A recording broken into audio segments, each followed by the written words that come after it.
This question is from @EthanGregory, or shall I say @_EthanGregory. How many drafts of a script do you normally write before you've completely finished? Well, I don't ever feel like a script is completely finished. Usually there's always something I feel like I didn't quite get to or achieve the way I wanted to. There is a certain point at which you have to stop and you have to film it and you have to let it go. The only way it could be completely finished is if it was perfect, and it's impossible to make anything perfect. It's in the pursuit of that perfection that we arrive, sometimes, rarely, if we're lucky and we work hard, at something original. Okay, I'm a bit of a perfectionist, and the producer has to fight to get the screenplay out of me. I keep writing and writing and writing right up until even during shooting. Certainly 4 drafts, 4 proper drafts, but within each of those there are usually several versions. There's a part at the beginning where you maybe write 2, 3 drafts and people will say, okay, this is ready to go, we're going to send it out to directors, and you'll do a draft for the director, and at that point you think, great, I've done my 3 drafts and I've done my director's draft, and now they're going off to make the film. And then over the next few weeks or months, people will come back to you really as many times as they feel like. I don't think it's even helpful to think about it in terms of drafts. I think once you start pushing up to 10, 11, 12 drafts, there's something wrong. So there's a happy medium there for me somewhere, and I'm sure it's different for every writer. I would say I write around 15 drafts, and then after I hear it read, I will do another draft if I think something felt slow or long, or if I need to pick up. It's usually a pace thing that'll make me do it, or if something doesn't play or I think it's not going to play. I've heard screenwriters, hard-boiled screenwriters say you do 2 drafts and a polish and you put your pen down and demand the money. But I don't think you can do that if you care about your work. It doesn't matter about the number of drafts, you just do the very best you can.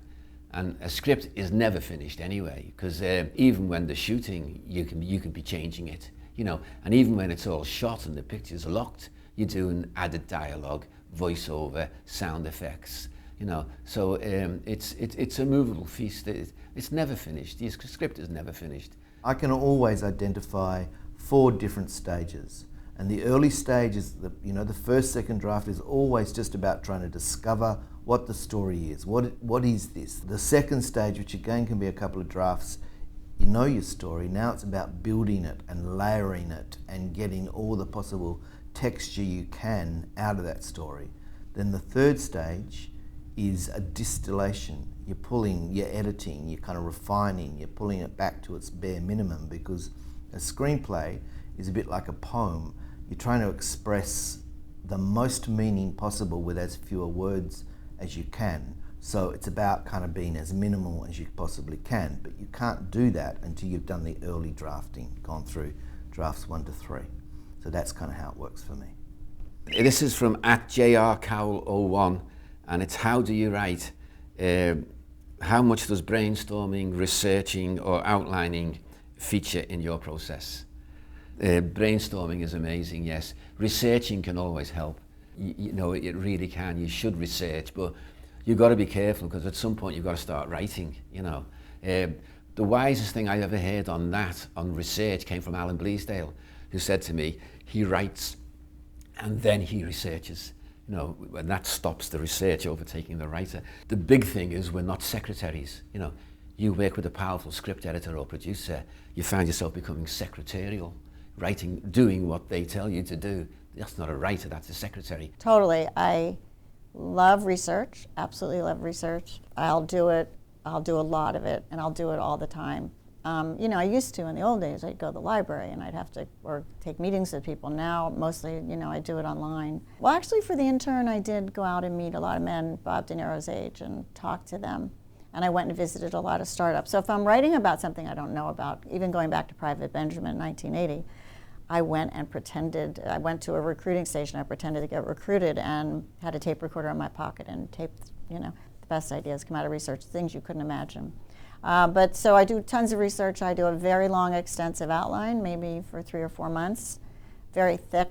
I don't put any pressure on myself to stop now and get to this. You know, I think the outline's really important, and then I really try to stick to the outline, and I don't worry about the length. I'm not handing it in and getting a grade. I mean, I know it's going to be long, and I don't worry about it. I shrink it as I go. I know tons of writers, and they all have different processes. Some are very routine. They wake up at 8 in the morning, they write for 4 hours, they go for a walk, have lunch, write for 4 more hours, read a book, go to sleep. Others, it's totally chaotic and there's no rhyme or reason to it. I guess I'm probably somewhere in the middle. Oftentimes I'm writing not because I feel like it, but because I must. Writing more than anything is about putting in the hours, so I don't wait for inspiration to strike. I don't really believe in inspiration. I believe in just getting pages under your belt. And the inspiration comes from what you discover by forcing yourself often to write when you don't want to. I usually write a treatment, which is essentially the story told in prose. And I do that more for myself because by doing that, I make interesting discoveries about structure and the possibilities of the story. I try not to start writing until I understand the structure, beginning, middle and end. Like I need to know how the story finishes so I know what I'm working towards. And I also need to know those big hinge points, like what is that central scene that your screenplay is going to hinge on? What is that big turning point or that big reveal that happens towards the end of the second act? You kind of need to know those benchmarks. And then once you start writing, it's fantastic because they guide you. You know you've got to get to that point. There will be all sorts of people who will have their say along the way, certainly directors, but one responds to cast quite late on in the process, and I've rewritten for cast, and it's one of the things I like most about the job is sitting in a room with clever people telling me what's wrong with my script.